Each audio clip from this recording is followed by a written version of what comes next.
सुप्रभात। मैं गीतांजलि लेके आई हूँ नॉन स्टॉप खबरें बाय टाइम्स की ओर से। कोविड-19 vaccine.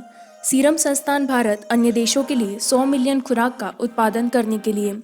Serum institute of India (SII) ने शुक्रवार को कहा कि उसने अंतर्राष्ट्रीय वैक्सीन गठबंधन गावी और bill and Melinda Gates foundation के साथ एक नई साझेदारी की है, जिससे भारत के साथ साथ कोविड-19 टीकों की 100 मिलियन खुराक तक विनिर्माण और वितरण में तेजी आएगी।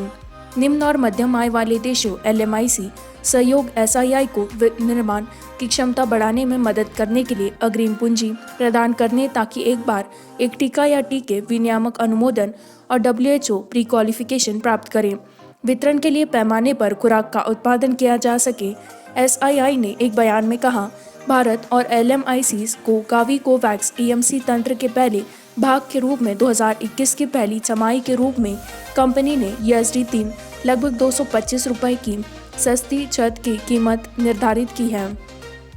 फंडिंग SII द्वारा एस्ट्राजेनेका और नोवावैक्स से उम्मीदवार के टीके के लिए जोखिम निर्माण का समर्थन करेगा, जो खरीद के लिए उपलब्ध होगा यदि वे पूर्ण लाइसेंस प्राप्त करने में सफल होते हैं, और WHO प्री क्वालिफिकेशन सेंट प्रायश्चित ने कहा।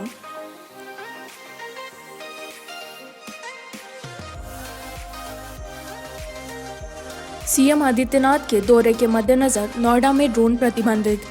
मुख्यमंत्री योगी आदित्यनाथ की शनिवार को यात्रा के मद्देनजर शुक्रवार से शुरू होने वाले 2 दिनों के लिए उत्तर प्रदेश के गौतम बुद्ध नगर में किसी भी ड्रोन कैमरों को संचालित करने की अनुमति नहीं है, जिसके अनुसार उन्हें उम्मीद है कि आधिकारिक तौर पर 4 से अधिक लोगों की विधानसभा, जो कि गौतम बुद्ध नगर में पहले से ही 5,748 मामले दर्ज किए गए हैं, के अनुसार जिले में कोविड-19 स्थिति की समीक्षा करने के लिए कोविड-19, जिसमें गुरुवार तक 43 मौतें शामिल हैं, आधिकारिक आंकड़ों के अनुसार जिले के मुख्यमंत्री के दौरे और CRPC धारा 144 के तहत शक्तियों का उपयोग करने के मद्देनजर मैं आदेश देता हूं कि 7 अगस्त को गौतम बुद्ध नगर में ड्रोन कैमरों का संचालन पूरी तरह से प्रतिबंधित होगा, आशुतोष द्विवेदी ने एक आदेश में कहा।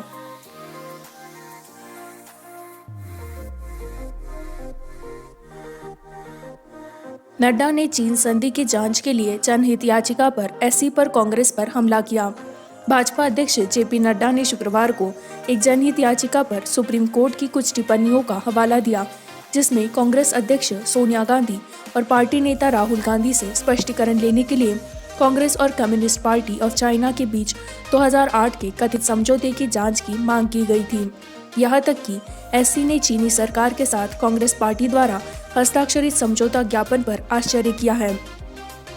श्रीमती गांधी और उनके बेटे, जिन्होंने हस्ताक्षर का नेतृत्व किया, को स्पष्ट करना चाहिए, यह समझाने के लिए RGF को दान देता है और बदले में चीनी के लिए भारतीय बाजार खोल रहा है, जो प्रभावित हुआ भारतीय कारोबार, नड्डा ने कहा। उच्चतम न्यायालय ने शुक्रवार को 2008 के एक समझौते की NIA जांच की मांग वाली जनहित याचिका पर विचार करने से इनकार कर दिया। अदालत ने हालांकि PIL याचिकाकर्ताओं के वकील महेश जेठमलानी ने कहा कि यह एक राजनीतिक समझौते के बीच एक समझौता था। इस देश की पार्टी उस देश चीन में एकमात्र राजनीतिक दल है और यह मुद्दा राष्ट्रीय सुरक्षा से जुड़ा हुआ है। एक राजनीतिक पार्टी दूसरे देश के साथ एक समझौता कर रही है। इस मुद्दे पर कांग्रेस पर हमला करने के लिए नड्डा ने इस अवलोकन पर पाबंदी लगा दी।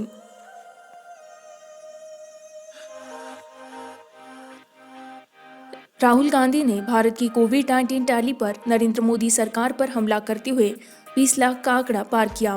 कांग्रेस नेता राहुल गांधी ने भारत में बढ़ते कोरोना वायरस मामलों को लेकर शुक्रवार को केंद्र पर हमला करते हुए कहा कि देश की कोविड-19 टैली ने 20 लाख का आंकड़ा पार कर लिया है और नरेंद्र मोदी सरकार गायब है।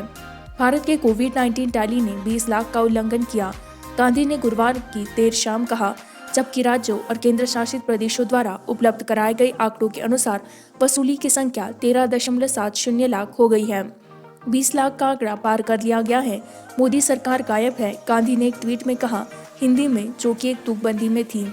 उन्होंने कोरोना वायरस प्रसार को रोकने के लिए ठोस कदम उठाने के लिए सरकार को आग्रह करने की 17 जुलाई के एक ट्वीट को टैग किया।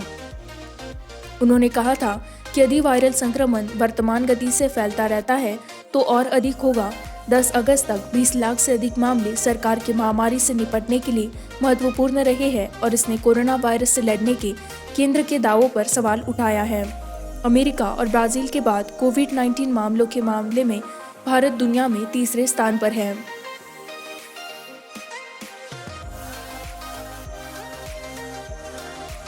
बिहार के आईपीएस अधिकारी विनय तिवारी मुंबई में संगरोध से रिहा। बृहन्मुंबई नगर निगम बीएमसी ने शुक्रवार को कहा कि उसने बिहार के आईपीएस अधिकारी विनय तिवारी को अभिनेता सुशांत सिंह राजपूत की मौत के मामले की जांच के लिए यहां आने की अनुमति दी है। वह अपने गृह राज्य लौट आएंगे।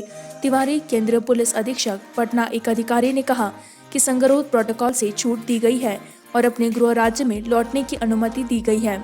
एक अधिकारी ने कहा, गुरुवार को बिहार पुलिस एडीजे ने मुंबई नगर निगम आयुक्त को एक पत्र लिखा।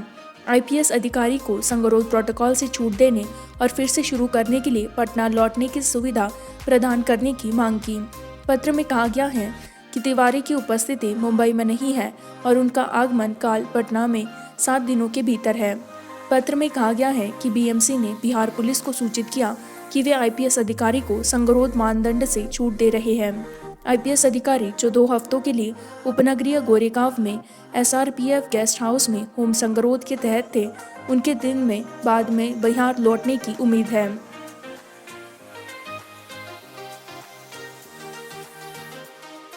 नई शिक्षा नीति क्या सोचे से लेकर कैसे सोचे तक केंद्रित है, पीएम नरेंद्र मोदी। प्रधानमंत्री नरेंद्र मोदी ने शुक्रवार को कहा कि नई राष्ट्रीय शिक्षा नीति एनईपी कैसे सोचे पर केंद्रित है, जबकि देश में अब तक की शिक्षा प्रणाली क्या सोचना है पर जोर दिया गया था।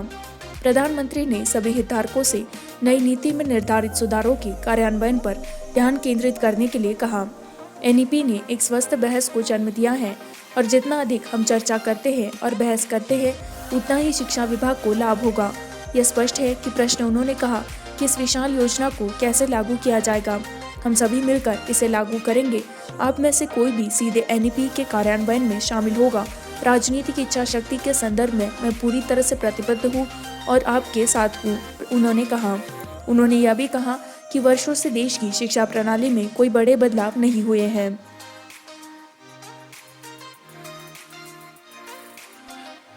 भारत की पहली किसान रेल ने महाराष्ट्र के देवलाली से बिहार के दानापुर तक झंडी दिखाई। देश के पहले साप्ताहिक किसान रेल को शुक्रवार को महाराष्ट्र के देवलाली से बिहार के दानापुर के लिए रवाना किया गया, ताकि किसानों को बिना किसी देरी के अंतर राज्य के बाजारों में अपने खतरनाक कृषि उत्पादों को भेजने में मदद मिल सके।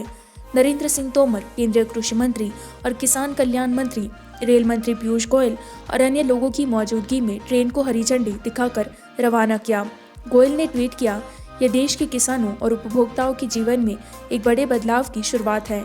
किसानों के लिए इस ट्रेन की घोषणा इस साल रेल बजट में सब्जियां और फल बनाए गए थे। पूर्व मध्य रेलवे ईसीआर के प्रवक्ता बिहार के हाजीपुर में मुख्यालय में राजेश कुमार ने कहा कि किसान रेल किसानों, बाजारों और उपभोक्ताओं के बीच सहज संपर्क प्रदान करेगी। उपायों को सुरक्षित रूप से नाशपाती, सब्जियों और फलों के परिवहन के लिए लिया गया है, उन्होंने कहा।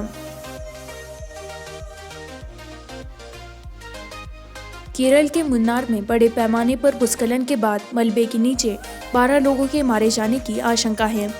इडुक्की जिले के मुन्नार के राजमाला में पेटुमुड़ी पहाड़ियों के एक हिस्से में एक बड़ा भूस्खलन हुआ, जो मलबे के ढेर के नीचे संपदा श्रमिकों के जाल में फंस गया। बचाव कर्मियों के अनुसार 4 गलियों और एक चर्च कीचड़ और लगभग 80 लोग दबे हुए हैं। फंसे होने की आशंका है।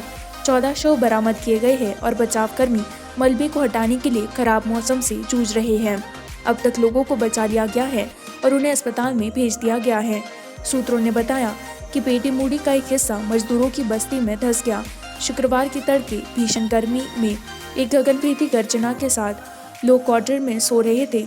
बचने के लिए बहुत कम समय था। इसके अलावा पेरियारवाला पुल के बह जाने के कारण बचाव कर्मियों के लिए मौके पर पहुंचना और भी मुश्किल हो गया। भारत 1 महीने के अंतराल में ब्राजील की टैली को पार कर सकता है। भारत में कोविड-19 टैली शुक्रवार को 20,27,074 पर पहुंचने के लिए 2 मिलियन अंक से आगे बढ़ी। आज पहली बार 60,000 से अधिक मामले सामने आए।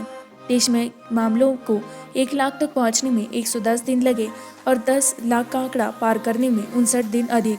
इसके बाद 20 लाख से अधिक होने में सिर्फ 21 दिन का समय लगा, यह कहा गया। स्वास्थ्य मंत्रालय ने कहा कि भारत की कोविड-19 प्रबंधन को रोगियों के बीच लगातार बढ़ती वसूली दर की 2 महत्वपूर्ण उपलब्धियों द्वारा चिन्हित किया गया था और एक मामले में घातक दर को, जो बहुत बनी हुई है वैश्विक औसत से नीचे, जबकि मृत्यु दर की संख्या 41,585 दर्ज की गई। रिकवरी की संख्या बढ़कर 13.78 लाख हो गई। विश्व स्तर पर भारत अमेरिका और ब्राजील के बाद तीसरा सबसे अधिक प्रभावित देश है। कर्नाटक एसएसएलसी परीक्षा परिणाम 10 अगस्त को घोषित किया जाएगा। कर्नाटक में माध्यमिक स्कूल छोड़ने का प्रमाण पत्र परीक्षा परिणाम 10 अगस्त को घोषित किया जाएगा। प्राथमिक और माध्यमिक शिक्षा मंत्री एस सुरेश कुमार ने शुक्रवार को कहा। एसएसएलसी परीक्षा परिणाम सोमवार 10 अगस्त को दोपहर 3 बजे घोषित किया जाएगा। कुमार ने शुक्रवार को ट्वीट किया। कोरोना वायरस के डर के कारण परीक्षा 25 जून से 4 जुलाई तक राज्य भर के 2,879 केंद्रों पर आयोजित की गई थी, जहां लगभग 8.4 लाख छात्र उपस्थित हुए थे। कई अन्य लोगों ने महामारी के कारण बिना परीक्षा दिए छात्रों को बढ़ावा दिया। कर्नाटक ने सभी सुरक्षा उपायों के साथ परीक्षा आयोजित की, सहित छात्रों के बैठने में सामाजिक गड़बड़ी। इसी के साथ मैं संवाददाता गीतांजलि आपसे विदा लेती हूँ। इसी तरह की नॉनस्टॉप खबरों को जारी रखने के लिए बाइन टाइम्स हिंदी को लाइक करें, सब्सक्राइब करें, शेयर करें।